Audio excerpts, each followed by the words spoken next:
കീർത്തി. MD Ratnamma.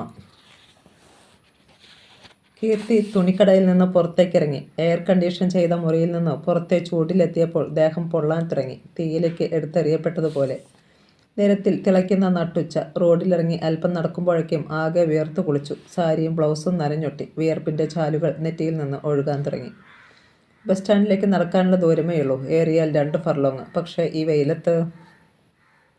അവളുടെ കണ്ണുകൾ ഒരു ഒഴിഞ്ഞ ഓട്ടോറിക്ഷയ്ക്ക് വേണ്ടി തിരച്ചിൽ നടത്തി. ഒഴിഞ്ഞ ഒരെണ്ണം പോലും കണ്ടുകിട്ടിയില്ല. കാറുകളും ബസ്സുകളും ഇരമ്പി പാഞ്ഞു പോയി. ഫുട്ബോട്ടിൽ വരെ ആളെ കുത്തി നിറച്ചിരിക്കുന്ന ബസ്സുകൾ. അവയിൽ കയറി ഞെരുങ്ങുന്നതിനേക്കാൾ നല്ലത് തീയിലൂടെയുള്ള ഈ യാത്ര തന്നെ. എന്നിട്ടും ഒരിക്കൽ കൂടി ഓട്ടോറിക്ഷയ്ക്കായി വഴിയാകെ കണ്ണോടിച്ചു. പിന്നീട് നിരാശപ്പെട്ട് അവൾ നടക്കാൻ തുടങ്ങി. പെട്ടെന്നാണ് ഒരു കാർ അടുത്തു വന്നു നിന്നത്. അവൾ വഴിയരികിലേക്ക് ഒതുങ്ങി നിന്നു. തിരിഞ്ഞു നോക്കി. തനിക്ക് പരിചയമുള്ള പച്ച നിറമുള്ള കാർ. ജയനാരായണൻ സാറിൻ്റെ പച്ച ഫിയറ്റ്. കാറിനുള്ളിലിരുന്ന് ജയനാരായണൻ അവളെ നോക്കി ചിരിച്ചു. പിന്നെ ഒതുങ്ങിയിരിക്കാത്ത നീളമുള്ള തലമുടി പുറകിലേക്ക് മാടി ഒതുക്കിക്കൊണ്ട് ചോദിച്ചു, കീർത്തി, എവിടേക്കാണ് ഈ നട്ടുച്ചയ്ക്ക്? ബസ് സ്റ്റാൻഡിലേക്ക്. വീട്ടിൽ പോകുന്നോ? അവൾ മൂളി. എങ്കിൽ കയറിക്കോളൂ, ഞാൻ ബസ് സ്റ്റാൻഡിൽ ഡ്രോപ്പ് ചെയ്യാം. അയ്യോ വേണ്ട സാർ, ഞാൻ നടന്നു പോയിക്കോളാം, കുറച്ച് ദൂരമല്ലേ ഉള്ളൂ.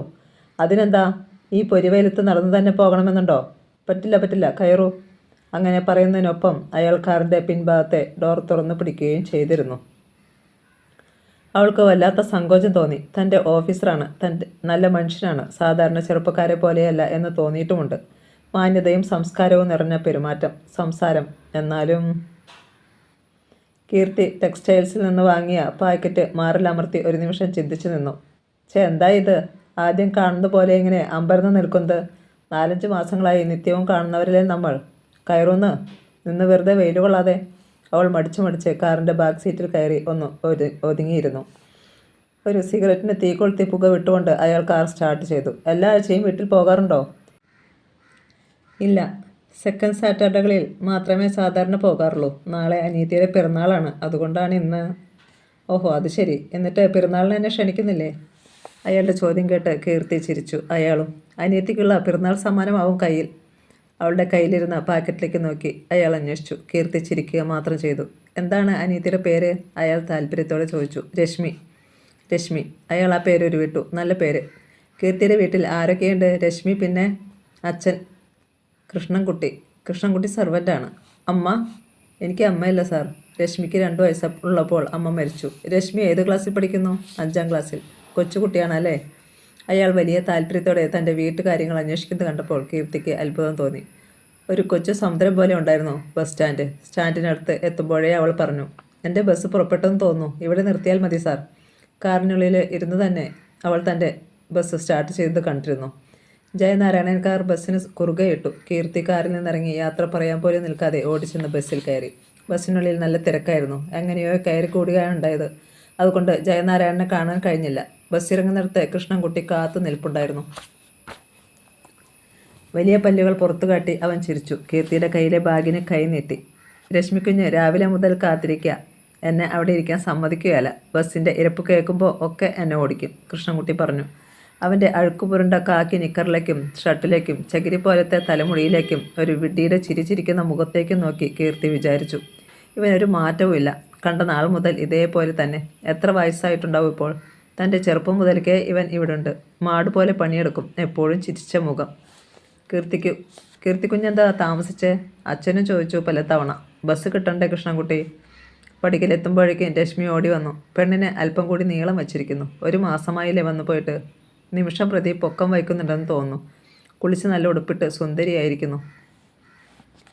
രശ്മി അരക്കെട്ടിൽ ചുറ്റിപ്പിടിച്ചു. ചേച്ചിക്ക് എൻ്റെ കത്ത് കിട്ടിയോ? കിട്ടിയില്ലെങ്കിൽ പിന്നെ ഞാൻ വരുമോ? വരില്ലേ? ഞാൻ കത്തയച്ചില്ലെങ്കിലും എൻ്റെ പിറന്നാളാണെന്ന് ചേച്ചിക്ക് അറിയില്ലേ? സത്യത്തിൽ രശ്മിയുടെ പിറന്നാളിൻ്റെ കാര്യം മറന്നുപോയിരുന്നു. അവളുടെ കത്ത് കിട്ടിയില്ലായിരുന്നെങ്കിൽ ഓർക്കുകയില്ലായിരുന്നു താനും. പക്ഷേ അക്കാര്യം ഇപ്പോൾ പറഞ്ഞാൽ അവൾ പിണങ്ങും. പിന്നെ അറിയില്ലേ, നിൻ്റെ പിറന്നാൾ ചേച്ചി മറക്കുമോ? നോക്ക്, ചേച്ചിയുടെ പിറന്നാൾ സമ്മാനം നിനക്ക് ഇഷ്ടപ്പെട്ടോന്ന്? കീർത്തി പാക്കറ്റ് അവളുടെ കയ്യിലേക്ക് കൊടുത്തു. എന്നിട്ട് സ്വന്തം ശരീരത്തോട് ചേർത്ത് പിടിച്ചു. ഹായ്, എന്തു ഭംഗി ഇല്ലേ ചേച്ചി? രശ്മി ഉത്സാഹത്തോടെ വിളിച്ചു പറഞ്ഞു. കീർത്തി ഓർത്തു, എത്ര നേരത്തെ തിരച്ചിലിന് ശേഷമാണിത് കണ്ടെത്തിയത്. പല വർണ്ണത്തിലും ഫാഷനിലുമുള്ള ഉടുപ്പുകൾ എടുത്തു നിരത്തിയിട്ട് സെയിൽസ്മാൻ ചോദിച്ചു, ഏതു വേണം? ഒന്നും ഇഷ്ടപ്പെട്ടില്ല. ഓരോന്നും നിവർത്തി നോക്കി താഴെ വെച്ചു. ഒന്നും ഇഷ്ടപ്പെട്ടില്ലേ? സെയിൽസ്മാൻ്റെ മുഖം മങ്ങിത്തുടങ്ങിയിരുന്നു. ഞായറാഴ്ച ആയതുകൊണ്ട് അധികം കടകളൊന്നും തുറന്നിരുന്നില്ല. വേറെ എവിടെ പോയാലും നല്ല സെലക്ഷനൊന്നും പറ്റില്ല. നിവൃത്തിയില്ലാതെയാണ് ഈ വയലറ്റ് പാക്ക് ചെയ്യാൻ പറഞ്ഞത്.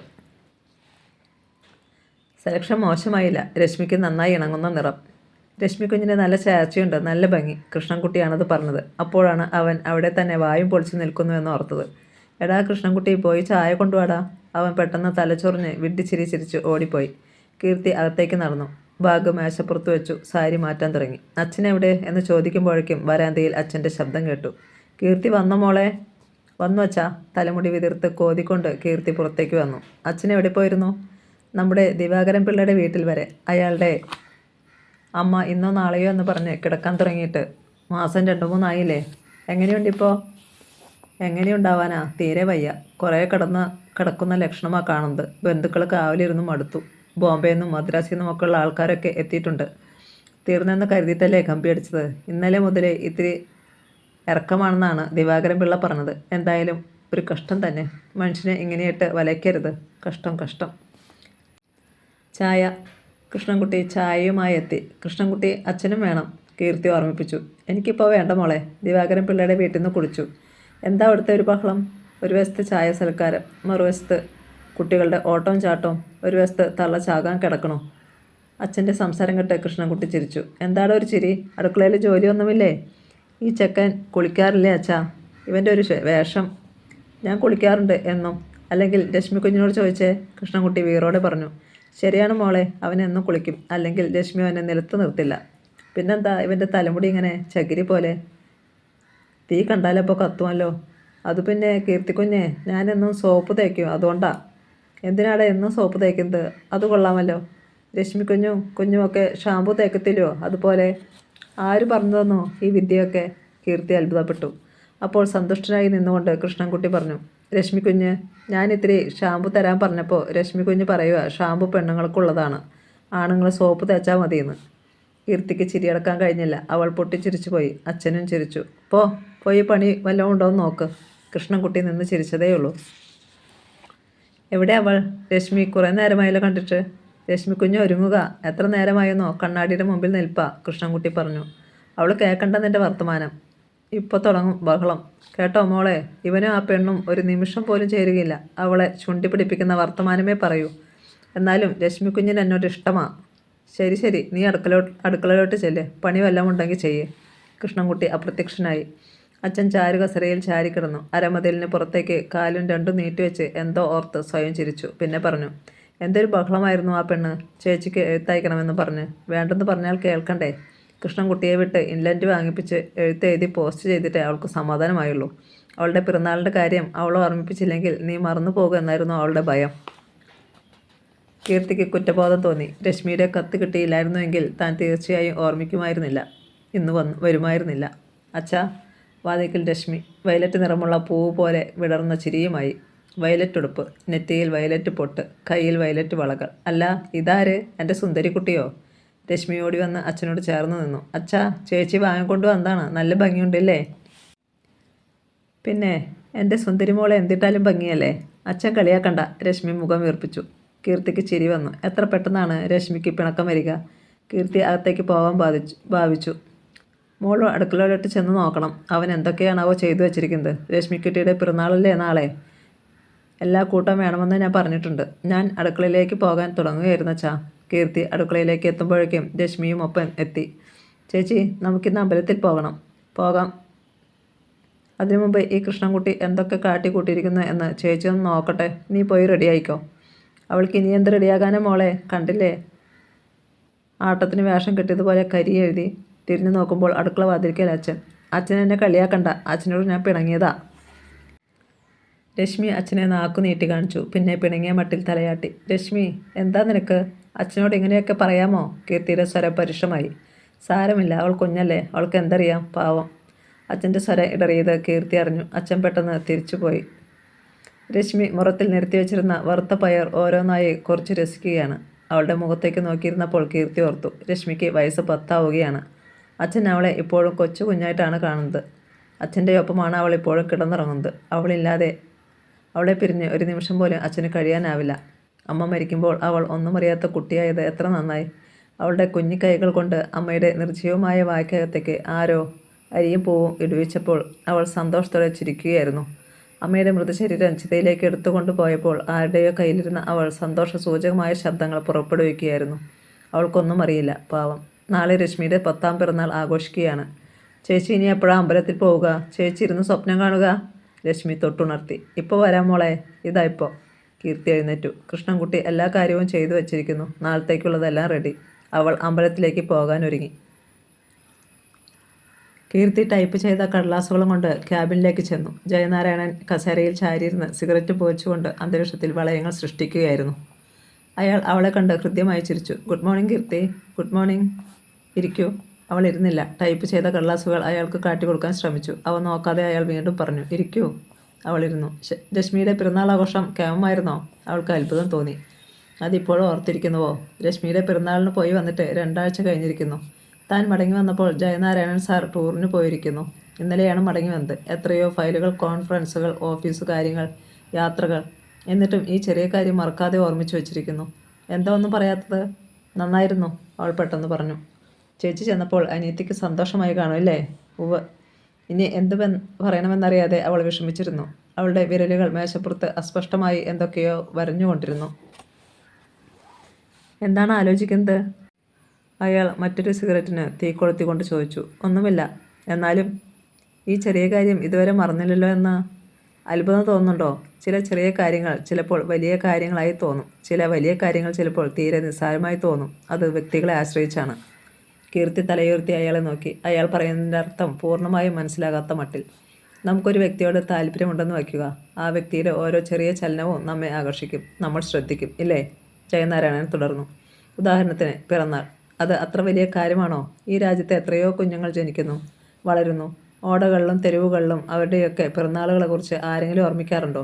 ആഘോഷിക്കാറുണ്ടോ? ഇല്ല. പക്ഷേ കഴിഞ്ഞ ദിവസം കീർത്തി എത്ര സന്തോഷത്തോടെയാണ് ഓടിപ്പോയത്. എന്തിന്? അനിയത്തിയുടെ ജന്മദിനമായതുകൊണ്ട്. ആ അനിയത്തി കീർത്തിക്ക് പ്രിയപ്പെട്ടവളായതുകൊണ്ട്. മറ്റൊരാളുടെ ജന്മദിനം ആഘോഷിക്കാൻ കീർത്തി ഈ ആഹ്ലാദം കാണിക്കില്ല. അപ്പോൾ ജന്മദിനം എന്ന നിസ്സാര കാര്യം പ്രധാനമായി തോന്നിയത് അത് രശ്മി എന്ന വ്യക്തിയുടേതായതുകൊണ്ടാണ്, അല്ലേ?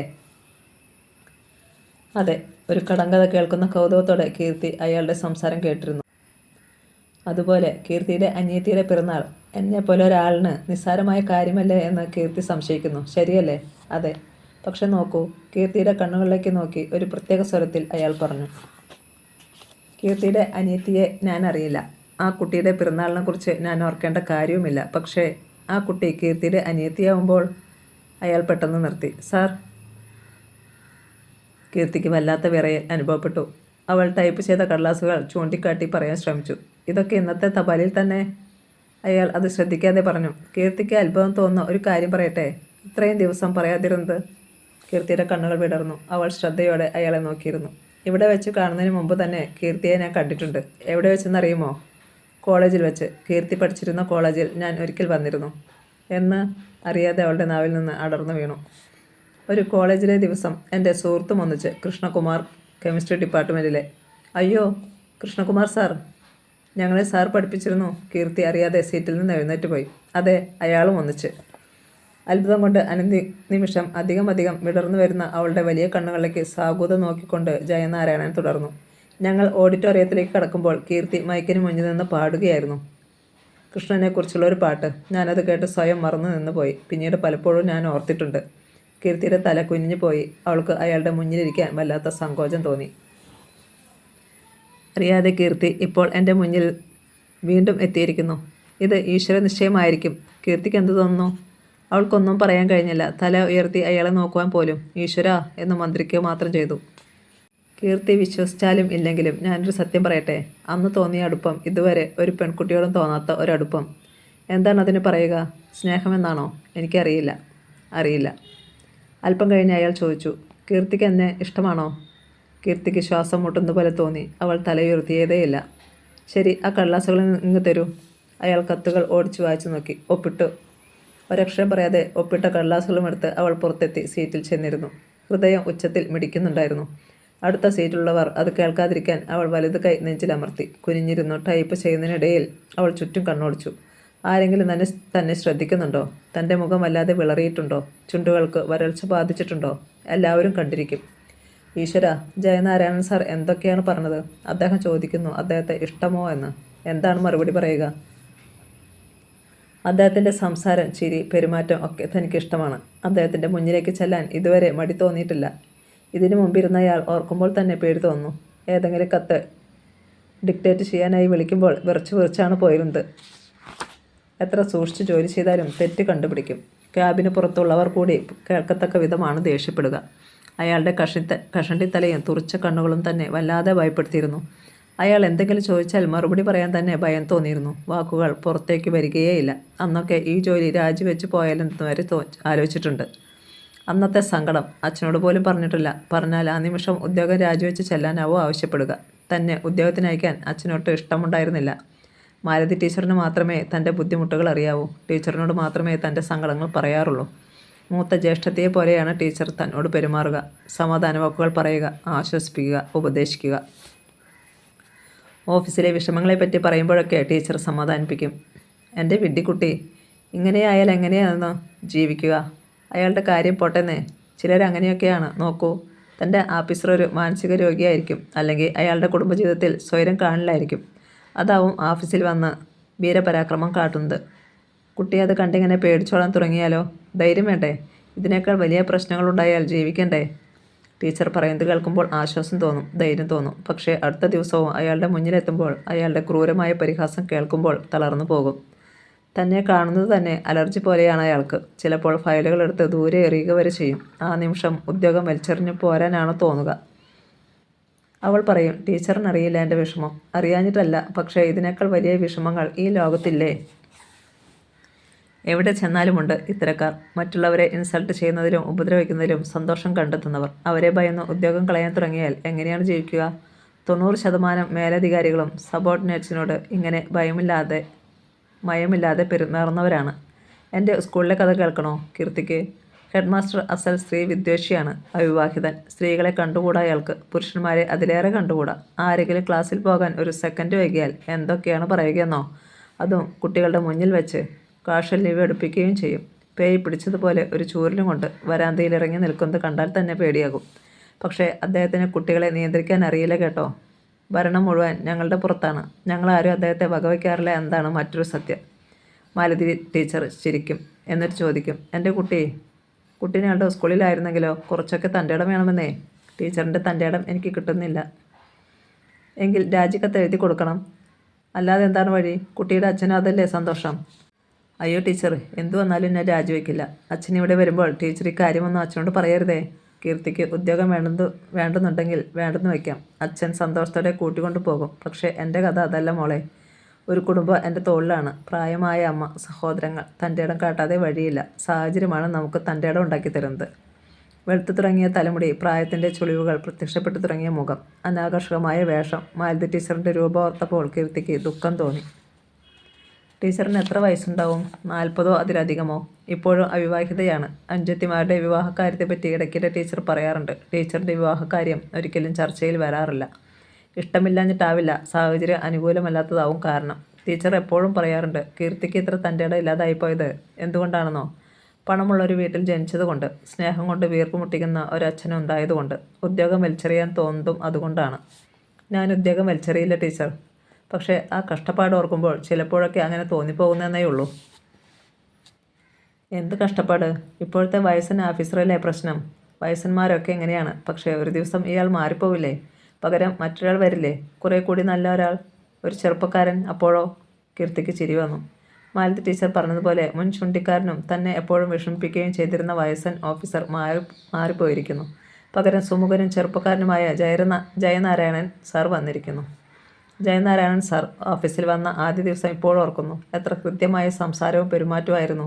ചിരിച്ച മുഖത്തോടെയാണ് എപ്പോഴും സംസാരിക്കുക. തന്നോട് മാത്രമല്ല, എല്ലാവരോടും. നീട്ടി വളർത്തിയ തലമുടിയും തിളങ്ങുന്ന കണ്ണുകളും ശുഭ്രമായ വേഷവും ഒക്കെ കീർത്തിക്ക് ഇഷ്ടപ്പെട്ടു. നേരത്തെ ഉണ്ടായിരുന്ന ഓഫീസറെ പറ്റി ഓർക്കുമ്പോൾ തന്നെ വിറക്കാൻ തുടങ്ങും. കൂട് തുറന്നുവിട്ട സിംഹത്തിൻ്റെ മുന്നിലേക്ക് ചെല്ലുന്നത് പോലെയാണ് എപ്പോഴും അദ്ദേഹത്തിൻ്റെ മുന്നിലേക്ക് ചെന്നിരുന്നത്. മര്യാദയോടെ ഒരിക്കലും പെരുമാറിയിട്ടില്ല. ഏതോ നികൃഷ്ട ജീവിയെ നോക്കും പോലെയാണ് തന്നെ നോക്കിയിരുന്നത്. തന്നെ മാത്രമല്ല, കീഴ് ജീവനക്കാരെയെല്ലാം. പുതിയ ഓഫീസറെ പറ്റി എല്ലാവർക്കും നല്ല അഭിപ്രായമാണ്. അദ്ദേഹത്തോടൊപ്പം ജോലി ചെയ്യാൻ തനിക്കൊരു വിഷമവുമില്ല. അത് പറഞ്ഞപ്പോൾ മാലതി ടീച്ചർ കളിയാക്കി. ഇപ്പോഴോ? ആ വയസ്സിനെ പേടിച്ച് കുട്ടി അന്ന് ഓടിപ്പോയിരുന്നെങ്കിലോ? ഇടയ്ക്കിടെ ടീച്ചർ ചോദിക്കും. പുതിയ ഓഫീസർ എങ്ങനെ? Any complaint? No, no complaint. അവൾ ചിരിച്ചു. ജയനാരായണൻ സാറിനെ കുറിച്ച് കീർത്തി ആരാധനയോടെയാണ് സംസാരിക്കുക. സ്വയം മറന്നുള്ള അവളുടെ രീതി കണ്ടാവും ഒരിക്കൽ ടീച്ചർ ഓർമ്മിപ്പിച്ചു. ദാ, ആരാധനയും ബഹുമാനവും അധികമാവരുത്, അവസാനം കുഴപ്പത്തിൽ ചാടും. എന്തു കുഴപ്പം? എന്താ ടീച്ചർ ഇങ്ങനെ പറയുന്നത്? കുട്ടിക്ക് അയാളുടെ ലേശം പ്രേമമുണ്ടോ എന്നെനിക്ക് സംശയം. കീർത്തി ചുവന്നു പോയി. ഒരാളിനെക്കുറിച്ച് നല്ലത് പറഞ്ഞാൽ ഇങ്ങനെയാണോ കരുതുക? അവളുടെ തല കുനിഞ്ഞു പോയി. ജയനാരായണൻ സാറിന് നല്ലൊരു ഓഫീസർ എന്ന നിലയിൽ തനിക്കിഷ്ടമാണ്. അതിലപ്പുറം? കീർത്തിയുടെ കുനിഞ്ഞ ശിരസ് പിടിച്ചുയർത്തി മാലതി ടീച്ചർ ചോദിച്ചു. കീർത്തി പിണങ്ങിയോ? ഞാൻ വെറുതെ പറഞ്ഞതാണ്, ടീച്ചർ ചോദിച്ചു. ടീച്ചർ, അങ്ങനെയൊന്നും സ്വപ്നത്തിൽ പോലും ഞാൻ വിചാരിച്ചിട്ടില്ല, കീർത്തി പറഞ്ഞു. കീർത്തി സീറ്റിലിരുന്ന് അതൊക്കെ ഓർത്ത് വല്ലാതെ വിയർത്തു. അന്ന് ടീച്ചറിനോട് നിഷേധിച്ചതാണ്. എന്നിട്ടിപ്പോൾ ടീച്ചർ പറയുന്നത് പോലെ തൻ്റെ ഉള്ളിലും ഇന്നോളം അങ്ങനെയൊന്നും. പക്ഷേ ജയനാരായണൻ സാറിൻ്റെ വാക്കുകൾ അരുതാത്തതൊന്നും പറഞ്ഞില്ല. അദ്ദേഹം തന്നെ നേരത്തെ തന്നെ അറിയുമത്രേ, തൻ്റെ പാട്ട് കേട്ടിട്ടുണ്ടത്രേ. ഇപ്പോഴും അത് ഓർമ്മിക്കുന്നു. മറ്റൊരു പെൺകുട്ടിയോടും തോന്നാത്ത അടുപ്പം. തനിക്ക് വിശ്വസിക്കാനാവുന്നില്ല. അദ്ദേഹത്തെ പോലെ വലിയൊരാൾ. ടീച്ചർ അതറിയുമ്പോൾ എന്താവും പറയുക? എൻ്റെ അനുമാനം തെറ്റിയില്ല അല്ലേ കുട്ടി? അല്ലെങ്കിൽ കുട്ടിക്ക് എന്നോട് ചുണ്ടി തോന്നി ടീച്ചർ വേണ്ടാത്തത് പറയുന്നുവെന്ന്. ഇപ്പോഴെങ്ങനെ ഇരിക്കുന്നു? ഞാൻ പറഞ്ഞില്ലേ. തൻ്റെ കുഞ്ഞു പോകുന്ന ശിരസ് പിടിച്ചുയർത്തും. പിന്നെ കൈപ്പിടിച്ച് കുലുക്കി ഹാർട്ടി കൺഗ്രാജുലേഷൻസ് പറയും. കീർത്തി സാർ പോകുന്നില്ലേ?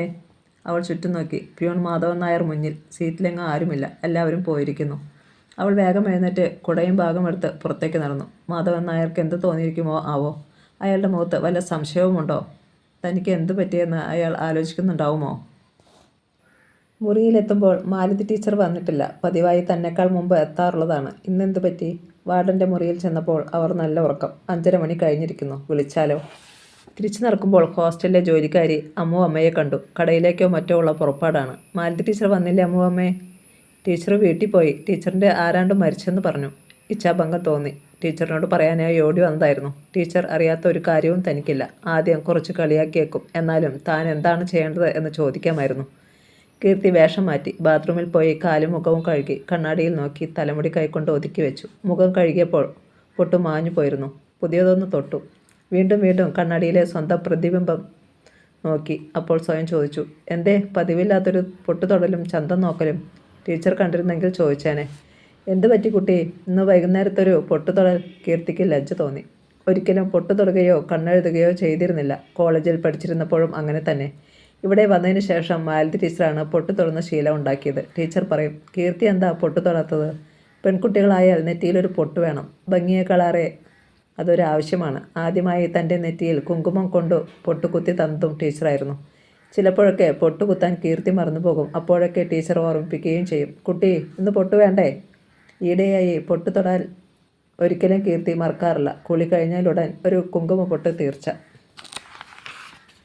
പക്ഷേ വൈകുന്നേരം മുഖം കഴുകി കഴിഞ്ഞാൽ അല്ലെങ്കിൽ മേൽ കഴുകി കഴിഞ്ഞാൽ പൊട്ട് പതിവുള്ളതല്ല. അവൾക്ക് ചിരി വന്നു. ഡൈനിങ് ഹാളിൽ പോയി കാപ്പി കുടിച്ചു. തിരികെ വന്നപ്പോൾ വല്ലാത്ത ഏകാന്തതാ ബോധം തോന്നി. ടീച്ചർ ഇടയ്ക്കൊക്കെ ഇതുപോലെ വീട്ടിൽ പോകാറുണ്ട്. അന്നൊന്നും തനിച്ചിരിക്കാൻ വിഷമം തോന്നിയിട്ടില്ല. ആരെങ്കിലും സംസാരിക്കാനുണ്ടാവുക എത്ര നല്ല കാര്യമാണ്. ടീച്ചർ ഉണ്ടായിരുന്നെങ്കിൽ ഹൃദയം തുറന്ന് എല്ലാം പറയാമായിരുന്നു. ഇന്ന് പകൽ നടന്നതിനെക്കുറിച്ചൊക്കെ. മറ്റാരോട് ഇതൊന്നും പറയാൻ പറ്റില്ല. മുറിയുടെ വാതിൽ ചാരി കീർത്തി ടെറസിലേക്ക് നടന്നു. ടെറസിൽ ആരുമില്ല. എല്ലാവരും താഴെയാണ്. കാരംസ് കളി തനിക്ക് വലിയ വശമില്ല, എന്നാലും ഇഷ്ടമാണ്. വല്ലപ്പോഴുമൊക്കെ ഒരു രസത്തിനെ കളിച്ചു നോക്കും.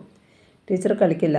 താനൊഴിച്ച് ഹോസ്റ്റലിലെ മിക്ക സ്ത്രീകൾക്കും ചീട്ട് കളിക്കാനാണ് അധികം താല്പര്യം. തനിക്ക് ചീട്ട് കളിക്കാൻ അറിയില്ലെന്ന് മാത്രമല്ല, ആ കളിയോട് വെറുപ്പാണ് താനും. മുകളിൽ തെളിഞ്ഞ ആകാശം. അവൾ തെളിഞ്ഞ ആകാശത്തിന് ചുവട്ടിലിരുന്നു. പിന്നെ ഇളം ചൂടുള്ള തറയിൽ മലർന്നു കിടന്നു. പഞ്ഞിത്തുണ്ടുകൾ പോലെ പാരി നടക്കുന്ന മേഘകഷ്ണങ്ങൾ താഴേക്ക് ഇറങ്ങി വരുന്നത് പോലെ. ഞാൻ എവിടെയെല്ലാം തിരക്കി നടന്നു. അമ്മൂമ്മ ടെറസിലേക്ക് ഓടിക്കയറി വന്നു. എന്താ അമ്മൂമ്മ, എന്താ വിശേഷം? ആരാണ്ട് ഫോണിൽ വിളിക്കുന്നു. ആരാ? കീർത്തിക്ക് എഴുന്നേൽക്കാൻ മടി തോന്നി. അവൾ ചെരിഞ്ഞു കിടന്ന് ചോദിച്ചു. ആവോ, അറിയില്ല. കീർത്തി മടിയോടെ എഴുന്നേറ്റു. ജമീലയാവും. അവൾക്ക് വേറൊരു പണിയുമില്ല. നാളെ ഏതെങ്കിലും സിനിമ കാണാൻ പ്ലാനിട്ടിട്ടുണ്ടാവും. സിനിമയെന്ന് വെച്ചാൽ ഭ്രാന്താണ് ജമീലയ്ക്ക്. എല്ലാ സിനിമയും അവൾ കാണും. തന്നെയാണ് കൂട്ടിന് വിളിക്കുക. ചിലപ്പോഴൊക്കെ താൻ ചെല്ലും. ഇവിടെ താമസിക്കാൻ എത്തും മുമ്പ് താൻ സദനത്തിലായിരുന്നു. താനും ജമീലയും ഒരു മുറിയിലായിരുന്നു. അവിടുത്തെ ആഹാരവും രീതികളും പിടിക്കാഞ്ഞ് ഇവിടേക്ക് പോരുകയായിരുന്നു. ജമീലയെയും വിളിച്ചതാണ്. അവൾക്ക് സദനം ഇഷ്ടമാണത്രേ. അവൾ വന്നില്ല. കീർത്തി ഫോണെടുത്തു. Hello hello. മറുവശത്ത് നിന്ന് കേട്ട ശബ്ദം കീർത്തിയെ പരിഭ്രമിപ്പിച്ചു കളഞ്ഞു. അവൾ സ്വയം മന്ത്രിച്ചു. ദൈവമേ, ജയനാരായണൻ സാർ. അവൾ സിറ്റൗട്ടിലേക്ക് നോക്കി. ആരെങ്കിലും ശ്രദ്ധിക്കുന്നുണ്ടോ? എല്ലാവരും കളിയുടെ ലഹരിയിലാണ്. ഹലോ, ജയനാരായണൻ വീണ്ടും വിളിച്ചു. കീർത്തിയല്ലേ? ഞാൻ ജയനാരായണൻ. അതെ, കീർത്തി പതുക്കെ പറഞ്ഞു. എന്താ ശബ്ദത്തിനൊരു വിറയൽ? അയാൾ ചോദിച്ചു. അവൾ മിണ്ടിയില്ല. ഹലോ കീർത്തി, എന്തെങ്കിലും പറയൂ. ഞാൻ ഞാൻ അവൾ നിർത്തിക്കളഞ്ഞു. എന്താ നിർത്തിയത്? പറഞ്ഞോളൂ. കീർത്തി മൗനം. ജയനാരായണൻ തുടർന്നു.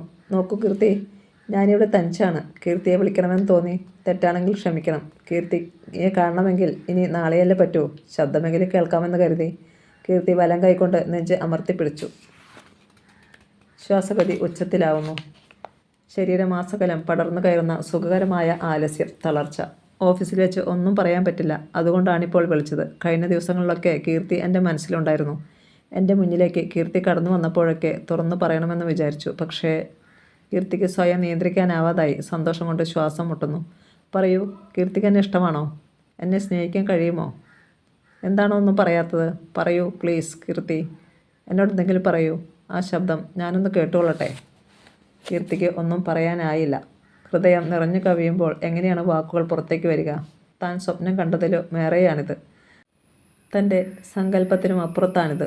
ഉറക്കെ പറയണമെന്നുണ്ട്. എനിക്കിഷ്ടമാണ്, ഇഷ്ടമാണ്. ദേഷ്യപ്പെട്ടെങ്കിലും 2 വാക്ക്. അതോ എന്നോട് സംസാരിക്കുകയില്ല എന്ന് വല്ല വ്രതമോ മറ്റോ? കീർത്തിക്ക് ചിരി വന്നു. എന്താണ് ഇങ്ങനെയൊക്കെ പറയുന്നത്? ആവൂ, സമാധാനമായി. ശബ്ദമുണ്ട് ആളിന്. കീർത്തി ഇപ്പോൾ തെല്ലുറക്കെ ചിരിച്ചുപോയി. അവൾ ചിരിക്കുന്നത് അയാൾ കേട്ടു. കീർത്തിയെപ്പോലെ ഭംഗിയുണ്ട് കീർത്തിയുടെ ചിരിക്കും. അപ്പോൾ എന്നോട് ദേഷ്യമൊന്നുമില്ലല്ലോ? ഞാനെന്തിനാണ് സാറിനോട് ദേഷ്യപ്പെടുന്നത്? എന്താ വിളിച്ചത്? സാറെന്നോ? പിന്നെ ഒരു കാര്യം, എന്നെ പേര് വിളിച്ചാൽ മതി. ചുരുക്കി വിളിച്ചോളൂ, ജയൻ എന്ന്. അയ്യോ, ഞാൻ വിളിക്കില്ല. എന്താ വിളിച്ചാൽ? എനിക്കതാണ് ഇഷ്ടം. ഞാൻ വിളിക്കില്ല. ആ, എങ്ങനെ വിളിക്കണമെന്ന് നമുക്ക് പിന്നീട് തീരുമാനിക്കാം. ഇപ്പോൾ എന്ത് ചെയ്യുകയായിരുന്നു അവിടെ? വെറുതെ ഇരിക്കുകയാണ്. എൻ്റെ റൂംമേറ്റ് വീട്ടിൽ പോയി. അപ്പോൾ കീർത്തിയും തനിച്ചാണ്. എങ്കിലൊരു സഹായം ചെയ്യൂ. ഒരു പാട്ട് മെല്ലെ പാടിയാൽ മതി. അത് കേട്ട് ഞാൻ ഉറങ്ങിക്കോളാം. അയ്യോ, എനിക്ക് വയ്യ. ശരി, വേണ്ട, പാടണ്ട. അവൾ ചോദിച്ചു. ഫോൺ വയ്ക്കട്ടെ? വെച്ചോളൂ. എന്നോട് സംസാരിച്ചു മടുത്തെങ്കിൽ എന്താണ് ചെയ്യുക? ആൾ പിണങ്ങിയെന്ന് തോന്നുന്നു. പക്ഷേ സിറ്റൗട്ടിലിരിക്കുന്നവരുടെ ശ്രദ്ധ ഇങ്ങോട്ടാവുന്നതിന് മുമ്പ് അവൾ മന്ത്രിച്ചു. എന്നോട് പിണങ്ങരുതേ. നാളെ കാണാം. Good night. അവൾ ഫോൺ താഴെ വെച്ചു. കാരംസ് കളി തീർന്നില്ല. അവരിൽ ആരോ ചോദിച്ചു. ആരായിരുന്നു ഫോണിൽ? ഒരു ഫ്രണ്ട്. സംഭ്രമത്തോടെ കീർത്തി പറഞ്ഞു. പെട്ടെന്ന് മുറിയിലേക്ക് പോവുകയും ചെയ്തു. കളി നിർത്തി അവരിപ്പോൾ തന്നെപ്പറ്റി പറയുകയാവും. പറയട്ടെ, എന്തെങ്കിലുമൊക്കെ പറയട്ടെ. രാത്രി ഉറക്കം വന്നതേയില്ല. ഇരുട്ടിന് എന്ത് ഭംഗി! ഇരുട്ടിലാണ് ഏറെ തെളിച്ചം. സദാ ചിരിക്കുന്ന മുഖം, തിളക്കമാർന്ന കണ്ണുകൾ, അനുസരണയില്ലാത്ത നീണ്ട തലമുടി. കീർത്തി പറയൂ, എന്നെ ഇഷ്ടമാണോ? അരികിൽ വന്ന് ഇപ്പോഴും ചോദിക്കുന്നു. ഞാൻ പറയില്ല, പറയില്ല. പറയൂ പ്ലീസ്. വീണ്ടും ആ ശബ്ദം. അവൾ തലയിണയിൽ മുഖമമർത്തി. എനിക്കിഷ്ടമാണ്, ഇഷ്ടമാണ്. ഷാമ്പു പുരട്ടി ഷവറിന് കീഴിൽ നിന്ന് കുളിക്കുമ്പോൾ കീർത്തി മൂളിപ്പാട്ട് പാടി. കുളി കഴിഞ്ഞ് പുറത്തേക്ക് വരുമ്പോഴും അവൾ പാടുന്നുണ്ടായിരുന്നു. ജനലിൽ കൂടി പുറത്തേക്ക് നോക്കി. മെല്ലെ ഉണർന്നു വരുന്ന വെളുത്ത തെളിഞ്ഞ പ്രഭാതം. മതിലിന് മുകളിലേക്ക് പടർന്നു കയറിയ മുല്ല നിറയെ പൂക്കൾ. വീട്ടിലെ മുല്ല നിറച്ചും ഇപ്പോൾ മൊട്ടിട്ടിരിക്കും. രശ്മി ഇല കൊണ്ട് കുമ്പിളുണ്ടാക്കി മുല്ലമുട്ടുകൾ ശേഖരിക്കുന്നുണ്ടാവും. മാല കെട്ടി ഇച്ഛാഭംഗത്തോടെ പറയുന്നുണ്ടാവും, ചേച്ചി വന്നിരുന്നെങ്കിൽ കൊടുക്കാമായിരുന്നു എന്ന്. അവൾക്ക് കഴുത്തൊപ്പം തലമുടിയേ ഉള്ളൂ. ചേച്ചിയുടെ തലമുടിയുടെ അത്ര നീളമുള്ള തലമുടി ഉണ്ടായി കഴിയുമ്പോൾ ഈ മുല്ലപ്പൂ മുഴുവൻ ഞാൻ ചൂടുമല്ലോ എന്നാണ് കൂടെ കൂടെ പറയുക. കീർത്തിക്ക് ചിരി വന്നു. പാവം കുട്ടി. ഫാനിന് മുന്നിൽ നിന്ന് തലമുടി കോതി ഉണക്കി ഭംഗിയായി കെട്ടിവെച്ചു. ഏത് സാരി ഉടുക്കണമെന്ന് നിമിഷങ്ങളോളം ആലോചിച്ചു. ഇളം റോസ് നിറത്തിലുള്ളത് തിരഞ്ഞെടുത്തു. നെറ്റിയിൽ ചുവന്ന പൊട്ട് തൊട്ടു. തിരിഞ്ഞും മറിഞ്ഞും കണ്ണാടിയിൽ നോക്കി. പെട്ടെന്ന് ഓർത്തു, എന്തിനാണിങ്ങനെ അണിഞ്ഞൊരുങ്ങുന്നത്? ആരെ കാണിക്കാൻ? ജയനാരായണൻ സാറിനെ കാണിക്കാനോ? സ്വയം പുച്ഛം തോന്നി. അവൾ നെറ്റിയിലെ പൊട്ട് മായ്ച്ചു കളഞ്ഞു. മാലതി ടീച്ചർ വരേണ്ട സമയം കഴിഞ്ഞു. രാവിലത്തെ ബസ്സിന് പുറപ്പെട്ടിട്ടുണ്ടാവില്ല. ഇന്നും കൂടി ലീവ് എടുക്കാമെന്ന് വെച്ചിരിക്കും. ഇനി കാഷ്വൽ ലീവുണ്ടോ ആവോ? എല്ലാം തീർന്നിരിക്കുന്നെന്ന് കഴിഞ്ഞൊരു ദിവസം പറഞ്ഞെന്ന് തോന്നുന്നു. ഹാൻഡ് ബാഗും കുടയും എടുത്ത് പുറപ്പെടുമ്പോൾ അടുത്ത മുറിയിലെ ഡെയ്സി വിളിച്ചു. ഏയ് നിൽക്കൂ, ഞാനും വരുന്നു. കീർത്തി തിരിഞ്ഞു നിന്നു. ഡെയ്സി പുറത്തേക്ക് മുഖം കാട്ടി പറഞ്ഞു. ഒരു നിമിഷം, ഞാനിപ്പോൾ റെഡിയായി വരാം. ഇന്ന് എന്താണാവോ തൻ്റെ ഒപ്പം വരാമെന്ന് വെച്ചത്? സാധാരണയായി ഏതെങ്കിലും മോട്ടോർ ബൈക്കിലാണ് യാത്ര. രാവിലെ ആരെങ്കിലും ഗേറ്റിൽ ബൈക്കുമായി കാത്തു നിൽക്കാറാണ് പതിവ്. ഇന്ന് വരുന്നയാളാവില്ല നാളെ, നാളെ വരുന്ന ആളാവില്ല അടുത്ത ദിവസം. ആരുടെ ഒപ്പം പോകാനും ഡെയ്സിക്ക് മടിയില്ല. വൈകിട്ട് തിരിച്ചെത്താൻ വൈകും. രാവിലെ കൂട്ടിക്കൊണ്ടുപോയ ആളുടെ ഒപ്പം ആവില്ല തിരിച്ചു വരിക. ഞാൻ മുൻവശത്തിരിക്കാം. ഡെയ്സി വരൂ. കീർത്തി സിറ്റൗട്ടിൽ വന്നിരുന്നു. പത്രമിടർത്തി തലക്കെട്ടുകൾ നോക്കുമ്പോഴേക്കും ഗേറ്റിൽ സ്കൂട്ടറിൻ്റെ എരമ്പം. ചെമ്പിച്ച തലമുടിയും നീലക്കണ്ണുകളും നരച്ച നിറവും ഉള്ള ചെറുപ്പക്കാരൻ മുറ്റത്തെത്തി. Daisy here? Yes, coming. Keerthi തിരിഞ്ഞു നോക്കി. ഡെയ്സി എത്തിക്കഴിഞ്ഞിരുന്നു. ലിപ്സ്റ്റിക് ഇട്ട് ചുവപ്പിച്ച ചുണ്ടുകൾ, ചുവന്ന കവിളുകൾ, തോളിൽ താളം തുള്ളുന്ന തലമുടി, ഇറുകിയ ജീൻസും ഷർട്ടും. ഹൈ ഹീൽഡ് ഷൂവിൻ്റെ മടമ്പു നിലത്തൊരിച്ച് ശബ്ദമുണ്ടാക്കി മുറ്റത്തേക്ക് ചാടിയിറങ്ങി. അയാളോടൊപ്പം നടക്കവേ അവൾ പറഞ്ഞു, എക്സ്ക്യൂസ് മീ കീർത്തി. അയാളോടൊത്ത് ബൈക്കിൽ കയറി അയാളുടെ ചുമലിലേക്ക് മുഖമമർത്തി അവളിരുന്ന് കീർത്തിയെ നോക്കി കൈവീശി. ബൈക്ക് ഇരച്ചു പോകുന്നത് നോക്കി കീർത്തിയിരുന്നു. കീർത്തി വീണ്ടും പത്രത്തിലേക്ക് തല താഴ്ത്തി. നോക്കൂ കുട്ടി, ആരായിരുന്നു ഡെയ്സിയെ കൂട്ടിക്കൊണ്ടു പോകാൻ വന്നത്? വാർഡൻ അവരുടെ കണ്ണുകളിൽ സംശയം. ആവോ അറിയില്ല. കീർത്തിയുടെ മുന്നിലെത്തി കസേരയിൽ ചാഞ്ഞിരുന്ന് വാർഡൻ പറഞ്ഞു, പെൺകുട്ടികൾക്ക് ഇത്ര അഹങ്കാരം പാടില്ല. തോന്നുന്നവരുടെയൊക്കെ കൂടെ കൂടെ ഒരു പോക്ക്. തോന്നുമ്പോൾ തിരിച്ചു വരിക, തോന്നുന്നത് കാട്ടുക. നോക്കൂ കുട്ടി, ഇന്നിത് ഞാൻ അവസാനിപ്പിക്കും. ഇവിടെ വേറെ ആൾക്കാരില്ലേ മാനമര്യാദയ്ക്ക് താമസിക്കുന്നവരെ? രോഷത്തോടെ പറഞ്ഞ് വാർഡൻ കിതയ്ക്കാൻ തുടങ്ങി. കീർത്തി പത്രം താഴെ വെച്ച് എഴുന്നേറ്റു. കുട്ടിക്ക് നേരമായോ? ശരി, പോയിക്കോളൂ. കീർത്തി ഓഫീസിലേക്ക് പുറപ്പെട്ടു. മനസ്സിൽ സംഭ്രമമായിരുന്നു. സാറിൻ്റെ മുന്നിലേക്ക് എങ്ങനെയാണ് ചെല്ലുക? ഇന്നലെ വരെ സ്വാതന്ത്ര്യത്തോടെ കടന്നു ചെല്ലാമായിരുന്നു. പക്ഷേ തൻ്റെ ഓരോ ചലനവും അദ്ദേഹം ശ്രദ്ധിക്കുന്നു എന്നറിഞ്ഞപ്പോൾ മുതൽ അദ്ദേഹത്തെ നേരിടുന്നത് എങ്ങനെയെന്ന തോന്നലാണ്. മറ്റുള്ളവർ ശ്രദ്ധിക്കില്ലേ? തന്നോട് എന്താണ് ഇത്ര അടുപ്പം കാട്ടുന്നതെന്ന് വിചാരിക്കില്ലേ? കീർത്തി വല്ലാതെ വിയർക്കാൻ തുടങ്ങി. കഥ തുടരും.